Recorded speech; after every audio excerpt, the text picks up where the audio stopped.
Selamat sore Ibu, Sister, dan teman-teman semuanya. Perkenalkan, nama saya Odilia Yulisantika Sari.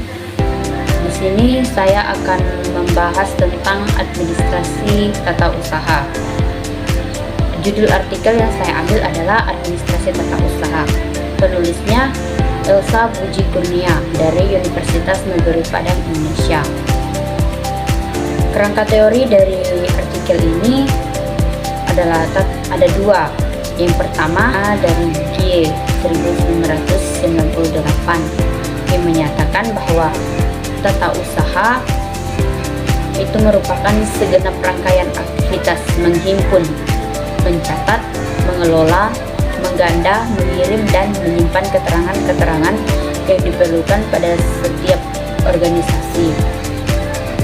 Yang kedua dari staf pengajar FIP IKIP 1998 yang menyatakan bahwa administrasi ketatausahaan meliputi segenap kegiatan mulai dari pembuatan, pengelolaan, penataan sampai dengan menyimpan semua bahan keterangan yang diperlukan oleh organisasi.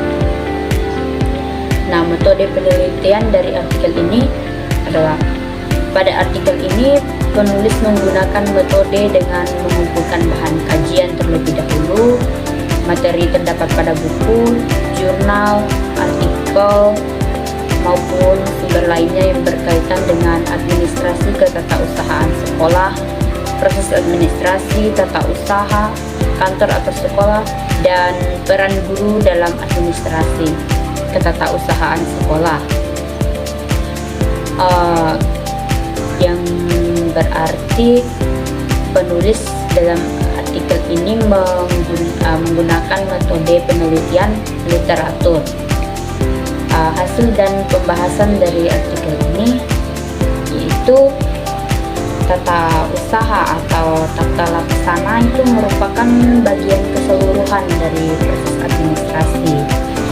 Tata usaha juga diartikan sebagai kegiatan melakukan penentuan segala sesuatu yang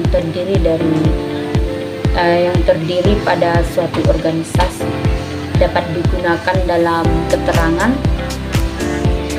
segenap kegiatan mulai dari pembuatan, pengolahan, penataan sampai menyimpan semua data yang diperlukan.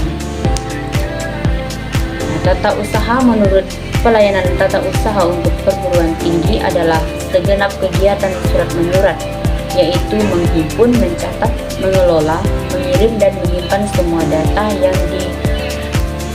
yang diperlukan.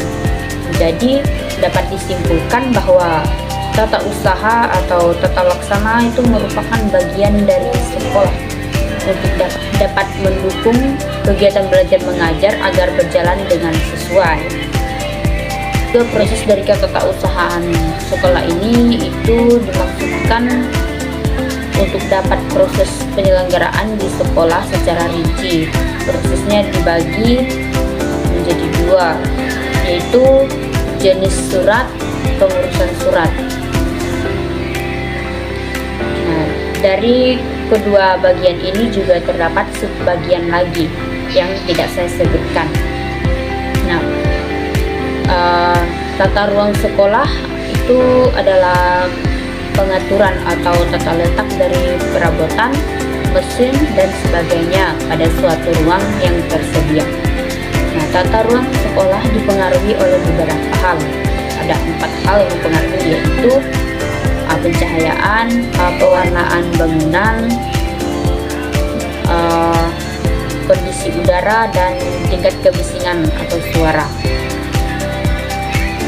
Terus ada 3 bentuk tata ruang dalam suatu sekolah atau pada suatu sekolah, yaitu tata ruang tertutup, tata ruang terbuka, dan tata ruang semi tertutup.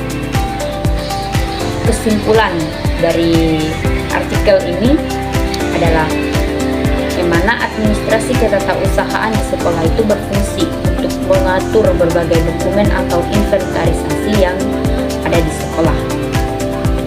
Jadi tata usaha atau tata laksana itu bukan hanya meliputi surat menyurat saja, melainkan semua bahan yang meliputi keterangan atau informasi pada suatu sistem administrasi. Nah, tata usaha juga diartikan sebagai kegiatan penentuan segala sesuatu yang terdiri pada suatu organisasi, dapat digunakan dalam keterangan segenap kegiatan mulai menyimpan, pengolahan, penataan sampai menyimpan semua data yang diperlukan. Tujuan dari administrasi ketatausahaan ini yaitu agar suatu administrasi pada sekolah itu dapat berjalan dengan efisien dan efektif. Sekian presentasi yang dapat saya sampaikan dari artikel yang telah saya baca. Terima kasih atas perhatiannya. Selamat sore.